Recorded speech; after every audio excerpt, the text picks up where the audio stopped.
Welcome to the Businesstalk podcast. I'm your host Deepak from India. Today we are honored to welcome Dr. Charlie Kurth, Professor of Philosophy at Clemson University, as our distinguished guest on this episode. Together, we dwell into the fascinating intersections of emotion, ethics, and human decision making, drawing insights from his groundbreaking research on anxiety and moral agency. Dr. Charlie's research spans ethics, moral psychology, and philosophy of emotion, mind, and metaphysics, with recent work focusing on how emotions shape ethical theory.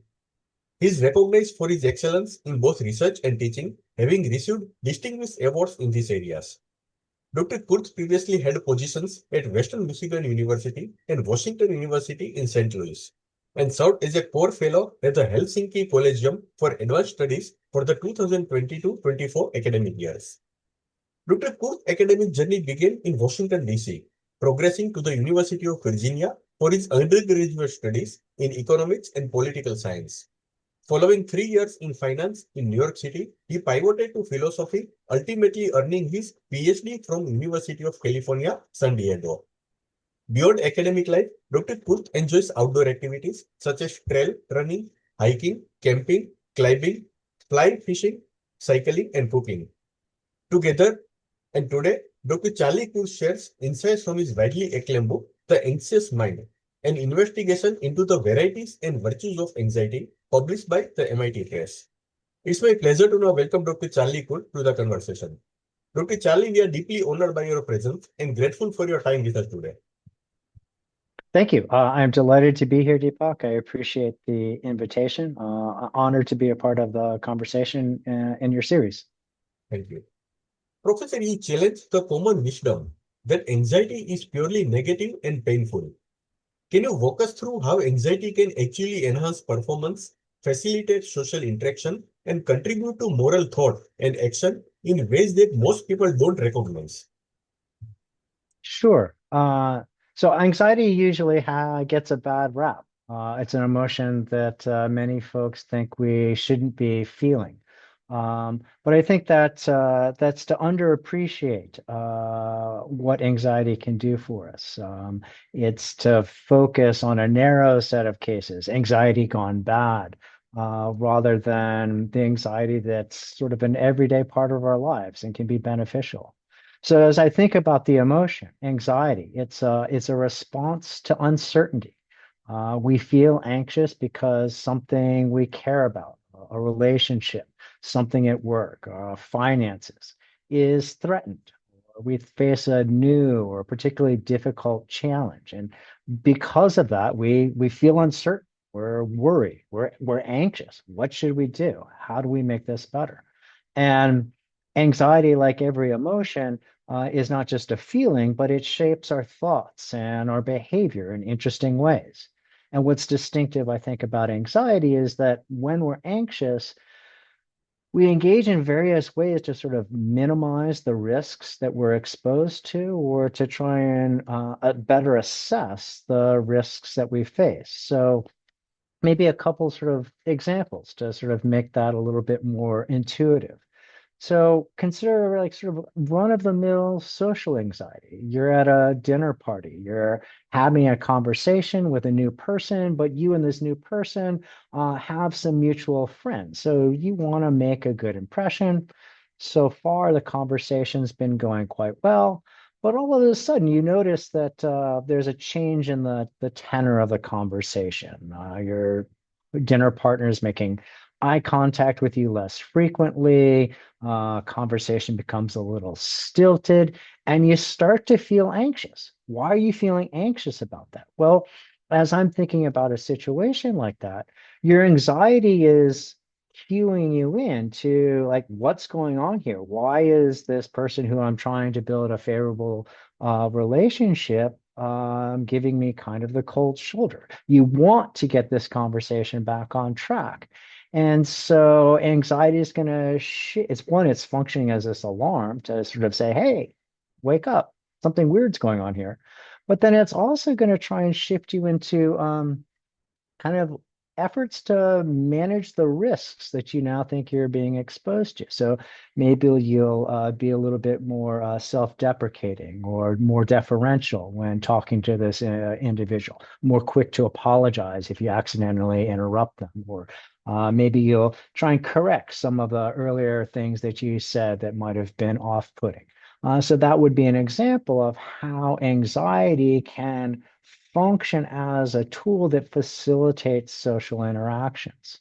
In a more sort of moral kind of case, suppose you're thinking about making a promise to pay back some money that a friend is going to loan you, even though you know you're just not going to be able to pay the money back. And you're sitting there trying to justify making this promise to yourself by saying, I really need the money, and they don't need it as much as I do. So this little lie isn't that big a deal. But you might here too feel a little worried, anxious about whether this is the right thing to do.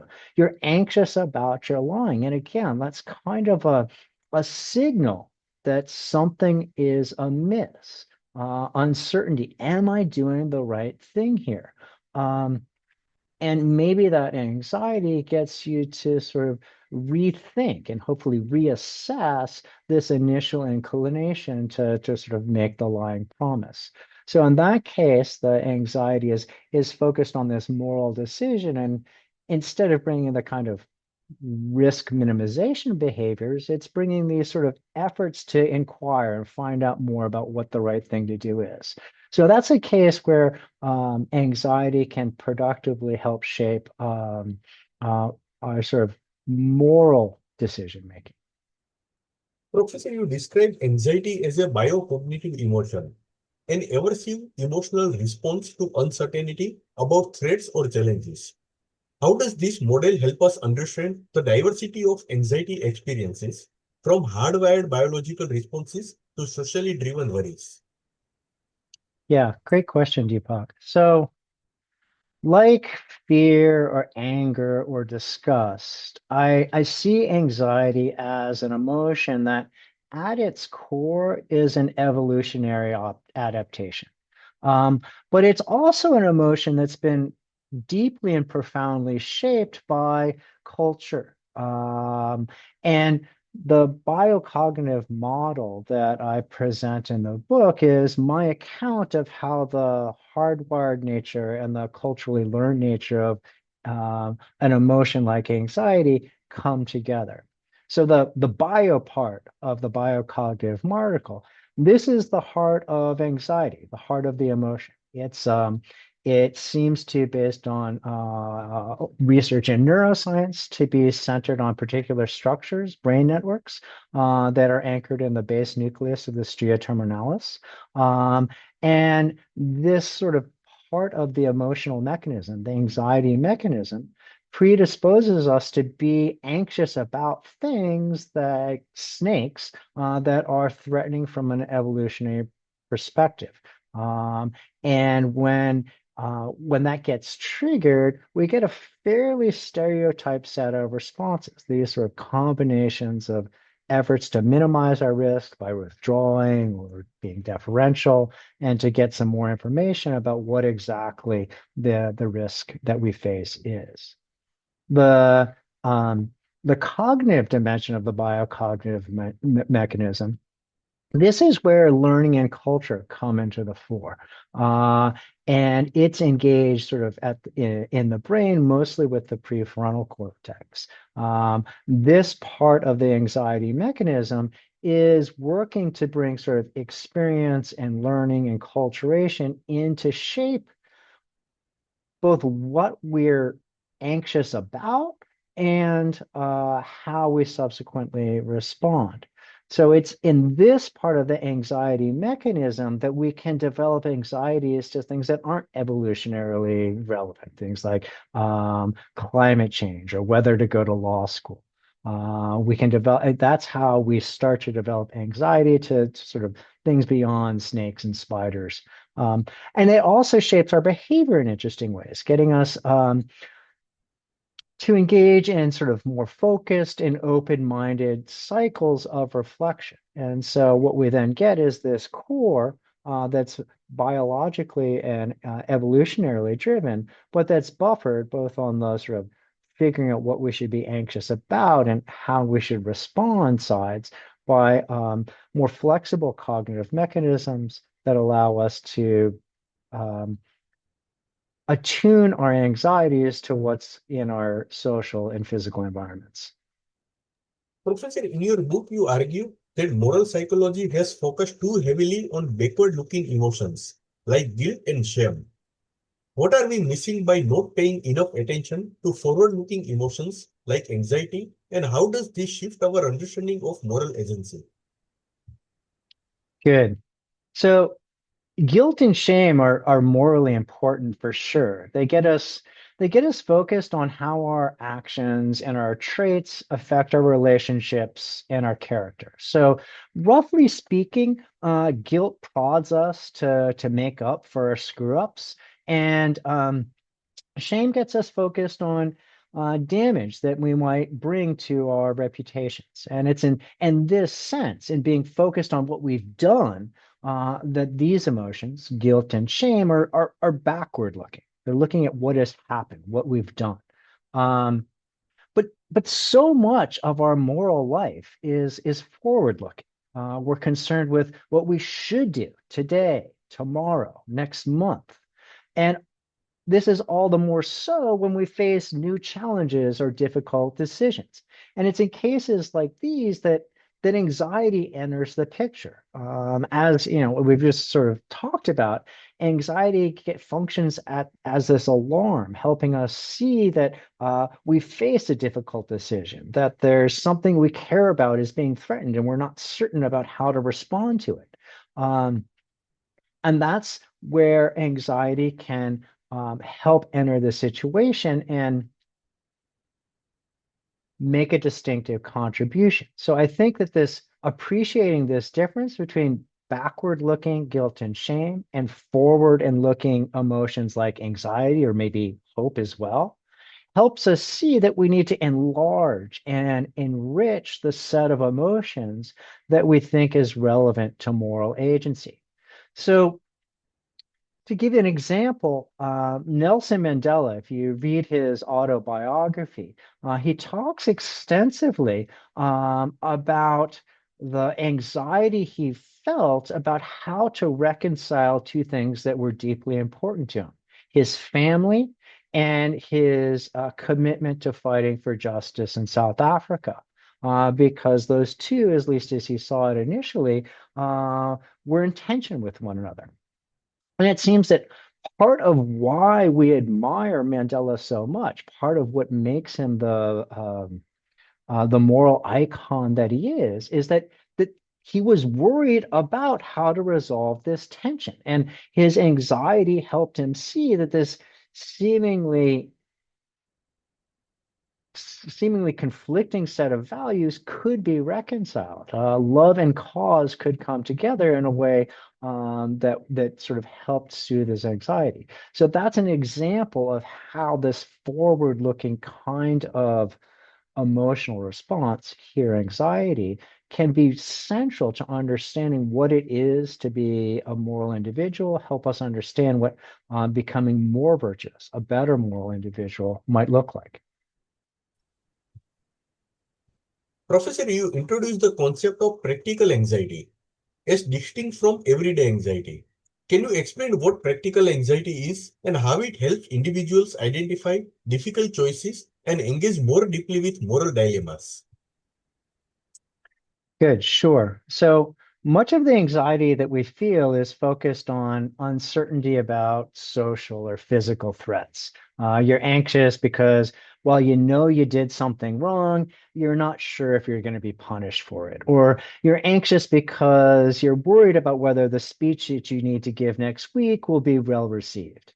And when we feel anxiety about threats like these, we tend to respond defensively, issuing a preemptive apology or being more ingratiating or self-deprecating in front of the audience that we're facing.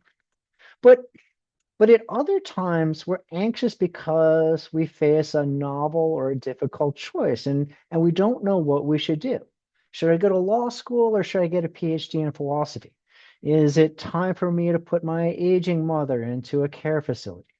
These are practical questions. And so I've called the anxiety associated with them practical anxiety.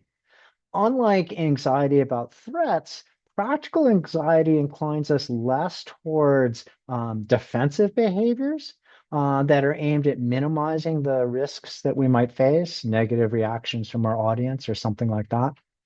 And it focuses more on deliberation, reflection, information gathering, forms of inquiry and assessment that can help us come to a better decision about, say, whether we should go to law school rather than getting the PhD in philosophy. And what's interesting is that this practical anxiety tends to be sort of skill-like. It's a kind of expertise that we can develop. So there's a neurosurgeon, a brain surgeon. His name is Henry Marsh, and in his autobiography, one of the things that he talks about is how he goes about deciding if he's removing a tumor in someone's brain. Like, when do you stop cutting? Right? You want to make sure you get all of the tumor, but you also want to make sure you don't take away a viable and important part of the individual's brain. And his answer is when the anxiety kicks in. He stops using the scalpel when he feels anxious. And so that's a great example, I think, of practical anxiety. Should I cut more? Coming in to serve as an alarm to say, like, this is probably a place to stop, think, reassess, and come to a decision. And so what I think it's a really nice example, both of practical anxiety in the fore, but it also reflects like his cumulative expertise as a surgeon. He has developed this emotional tool to help him do his work as a surgeon better. Professor, one of the most compelling parts of your book is the examination of Martin Luther King Jr.'s experience with anxiety. How did King's anxiety about competing values his commitment to justice versus the cost to his family served as a mechanism for moral progress? I mean, King is a fascinating as a moral exemplar in so many ways. One of the things that I focus on the book is his emotional skill set. King had three really important skills. He was emotionally aware. That is, he could tell that he was experiencing emotion rather than that feeling being hungry or the result of sleep deprivation. He was also really good at identifying what emotion he was feeling. This is anxiety, not shame. This is anger, not disgust. And he had a very sophisticated understanding of the ways that different emotions work to shape in distinctive ways his thoughts and his actions. And the importance of these skills come up at various places in his autobiography. So, for instance, um, King was getting intensely criticized from other Blacks, from the press, from business leaders about a decision to start publicly protesting the war in Vietnam. This was a move that many saw as problematic because in protesting the war, he was likely to alienate President Lyndon Johnson, and he needed President Lyndon Johnson's support if he was going to get civil rights legislation passed. And the criticism brought all kinds of emotions to King: fear, anger, resentment, anxiety, and more. But as King talks about that experience in his autobiography, his ability to know what he was feeling and why he was feeling and how those feelings would affect his decision making really allowed him to do something that was crucial: to understand what emotions he needed to set aside, anger, fear, resentment, and focus on what emotions he could pay attention to, should pay attention to. His anxiety. Did I make the right decision? Do I need to change course? And so we see King talking about um, how in this period he withdrew a little bit and did a lot of thinking, trying to reflect on whether he had made the decision and came to the conclusion that yes, this was the right decision to protest the use of violence in Vietnam. It brought consistency to his overall nonviolent stance. But I think that there's a deeper lesson that we get out of looking to someone like King. What we see here, and to sort of tie in with something that we talked about a little bit earlier, Deepak, um, the skill set that King allowed him to do what he did with his emotions is a skill set that we can all develop. Um, Emotional awareness, emotional differentiation, emotional understanding. These are all things that we can become better at through things like mindfulness exercises, efforts to increase our emotional vocabulary, efforts to understand better how our emotions work and how they shape us. And so King is serving here as sort of a moral and an emotional exemplar, but also doing so in a way that helps us identify some really crucial skills for being more emotionally attuned and understanding when anxiety can be helpful. Professor, you discussed the Quaker abolitionist John Woolman as another example of anxiety driving moral transformation. What can Woolman's internal struggle with complexity in slavery teach us about the role of anxiety in awakening moral conscience and inspiring social change? Good. Again, the woman is another just fascinating example of a moral exemplar. So maybe a little bit of background on him will be helpful. He was an American abolitionist, um, and there's this part of his autobiography where he's talking about um, the anxiety he experienced in a certain situation. We'll get to that in a second. But I think the woman case really helps us see how anxiety can help make us better moral people, help make us get better moral decisions. So Woolman was working as a clerk, and his boss asked him to write a bill of sale. The boss wanted to sell one of his slaves to another person. And Woolman was conflicted about doing this. Should I be participating in the slave trade? But he also realized that if he didn't do this, he'd likely get fired.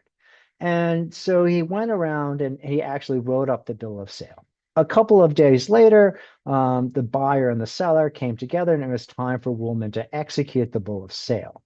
And he reports, and this is more or less a direct quote from his autobiography, that he was so afflicted in his mind about engaging in this sale that he came to sort of uh, protest the sale in front of both his boss and the purchaser, and doing so at a risk to his job. So the question then is, what is going on here in Woolman's moral psychology? And I think we can see the case in the following way. What Woolman is calling the affliction of a mind is really just practical anxiety.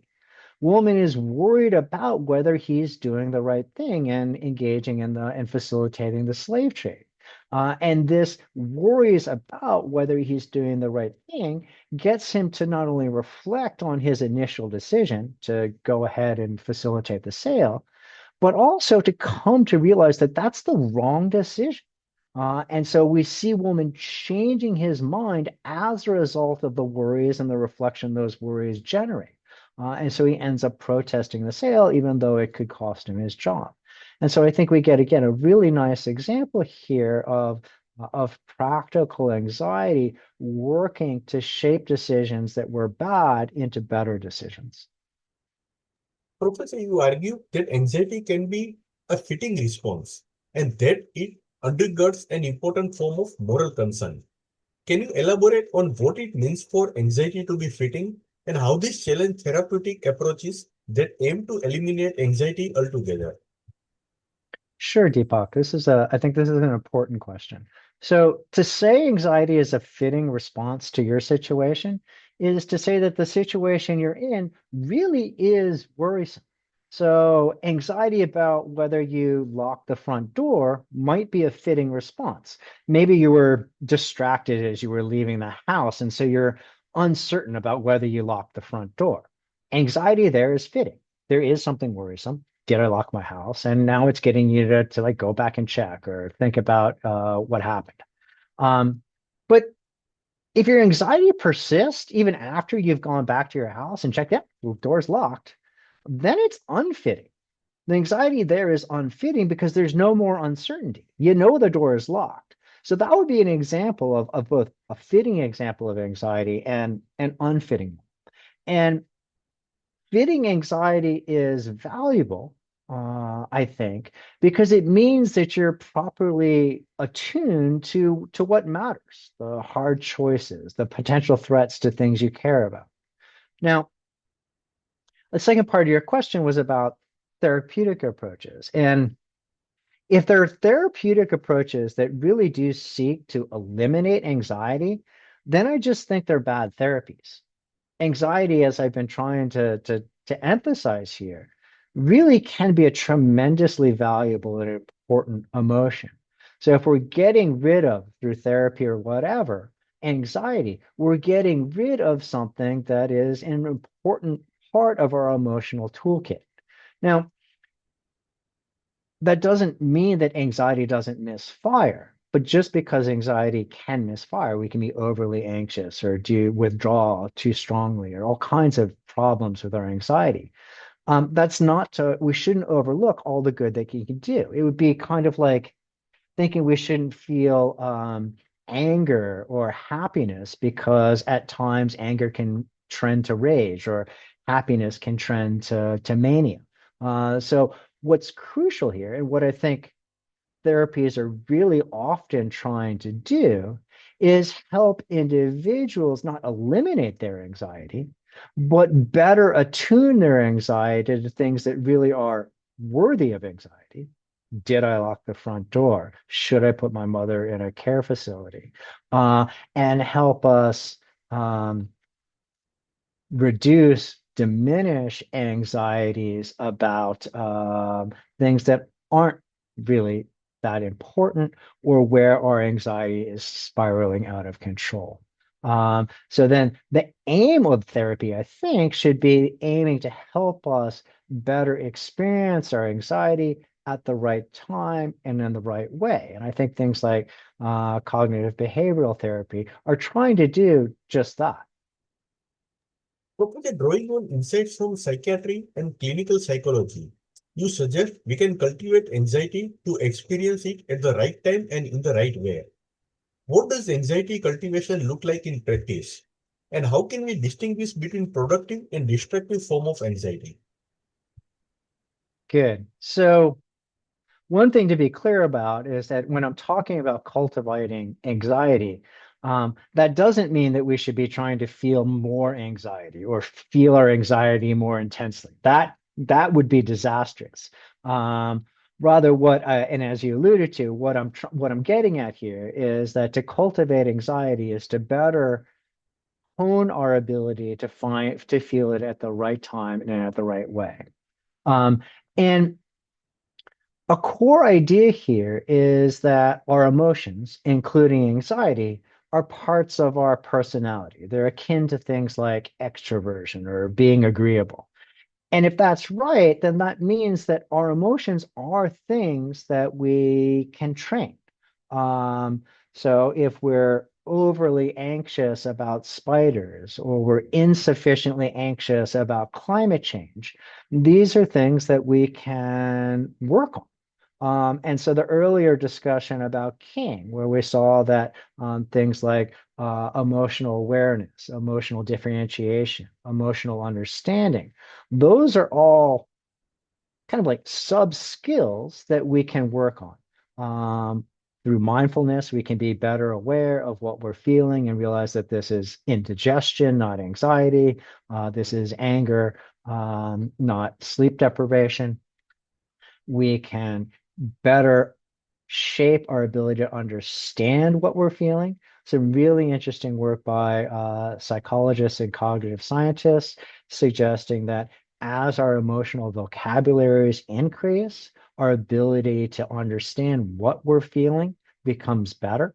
Um, and then also understanding how a particular emotion, anxiety versus shame, for instance, shapes our behavior, then allows us to better anticipate and control um, how the emotion we've correctly identified is likely to affect our behavior. And so then that allows us to um, implement strategies that can help us feel our emotion, our anxiety, our fear, our disgust in the right way.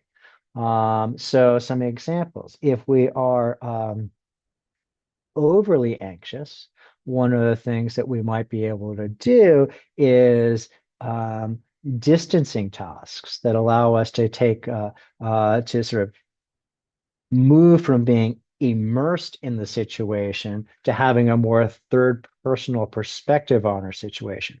That kind of distancing can reduce the amount of anxiety we're feeling. On the other hand, if we're not anxious enough, we're not sufficiently anxious about climate change or something like that, there's some really interesting work on what's called fear appeals. So these are fairly familiar once you put the label aside. So these are often commercials or public service advertisements that try and curb bad behaviors. So the classic examples would be a campaign against drunk driving that has sirens and crashing noises and beer cans at a car wreck gauged to elicit fear to make you more sensitive to the dangers of um, drinking and driving, making you more anxious about those kinds of situations. But that also posit an alternative way. So you'll see the example of a pair of keys going from one person's hand to another person's hand. So you can let somebody else do the driving.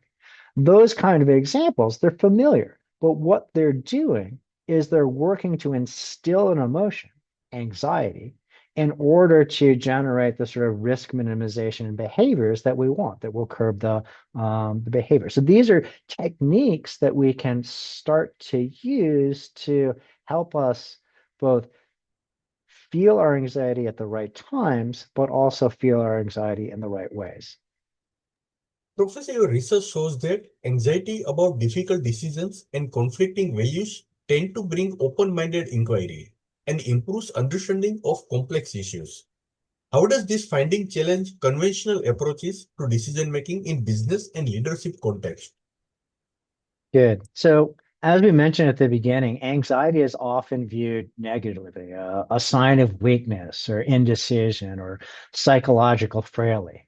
And on that picture, the last thing you want is an anxious CEO or army general. And there's certainly some truth to this. Pathological anxiety, extreme forms of non-pathological anxiety are problematic. One can lack resolve, be indecisive in the face of a very important call to action, um, paralyzed with one's anxiety. But I think to focus on those kinds of cases is to sort of develop or rely on an understanding of what anxiety is and what it does that's just too narrow. And hopefully that narrowness is now apparent from our conversation. Um, so to sort of draw that out, maybe another example will be helpful. So General Dwight Eisenhower uh, felt anxiety in the days leading up to the D-Day invasion. And the reason why he felt anxiety um, and why his anxiety was important kind of goes like this. A few days before the D-Day invasion was supposed to launch, one of Eisenhower's most trusted advisors came to him, gravely concerned that this crucial invasion landing on Utah Beach was bound to fail.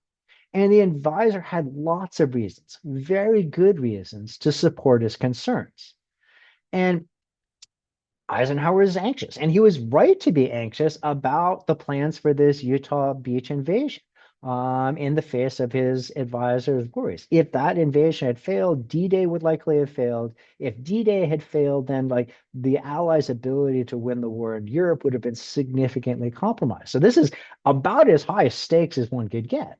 But Eisenhower's anxiety didn't spiral out of control. It didn't lead to indecision.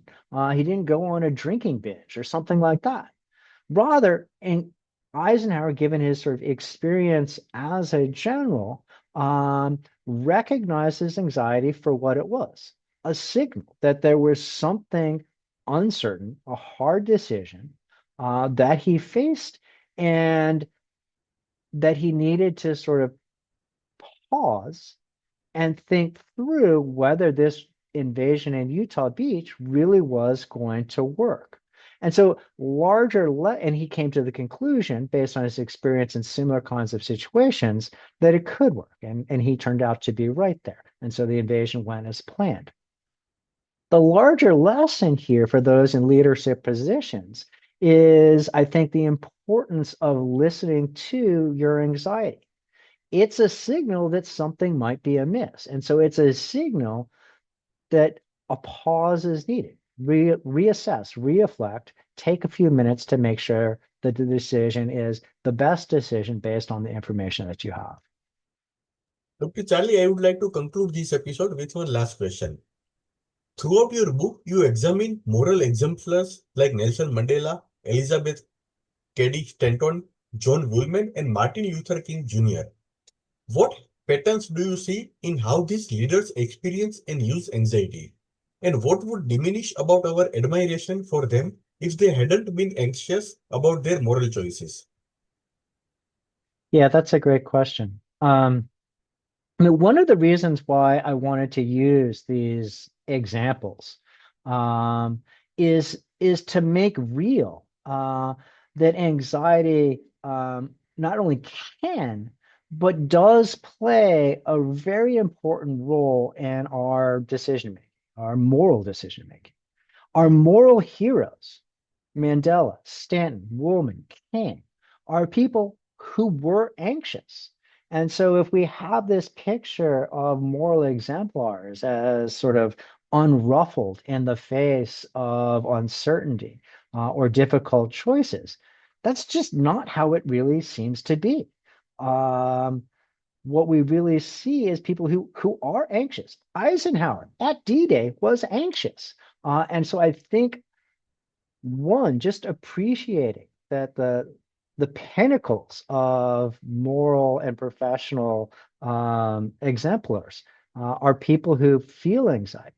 What then distinguishes them is the kind of stuff that we've been talking about, their ability to recognize what they're feeling, what that means, and how it can shape for the good and the ill their behavior, and trying to get more of the good and less out of the bad out of their anxieties. Um, and I think these anxieties are I'm sorry, I think that these examples are also important because they help us see what fitting anxiety really looks like. It's felt in the face of things that generally are worrisome. Uh, and it's channeled in ways that can be beneficial. So to give just one more example, Elizabeth Cady Stanton was a suffragist in the United States. And if we look at her autobiography, we see her talking about being incredibly anxious about getting married. And in the modern mind, this might not make sense, but like go back in time to when Stanton was alive.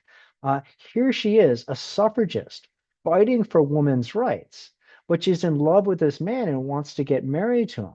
But at the time, the institution of marriage was one where quite literally and legally the woman becomes subservient to the man. So how does she reconcile the desire to get married with the desire and the commitment to the cause? And then, like Mandela, her anxiety not only helps her recognize this clash between two very important things, but also gets her to sort of investigate whether there's a way to resolve the issue. So you see her talking to her sister about the problem. You see her talking to her fiance about how would their relationship work such that she could be both his partner and a tremendously important advocate for women's rights. And so that's the kind of pattern that I think these examples of moral exemplars, anxious moral exemplars, helps us recognize.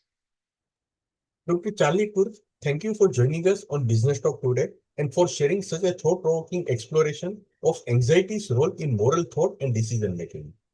Your work challenges us to reconsider anxiety not as something to eliminate, but as a valuable guide that can enhance our performance, deepen our moral understanding, and ultimately lead us toward more meaningful choices. The anxious mind is invaluable resource for anyone interested in understanding the intersection of emotion, ethics, and human agency. We encourage our listeners to explore the book and engage with these important questions about the role emotions play in shaping who we are and how we act in the world. For our listeners, we hope this episode has given you new perspectives on anxiety and its potential for good in your own lives and work. Until next time on Business Talk, keep questioning, keep thinking, and keep growing. Thank you once again, Dr. Charlie Cruz, for this enriching conversation. Thank you. It's been an honor to have this conversation with you, Deepak. Really provocative set of questions. I've enjoyed this tremendously. Thank you.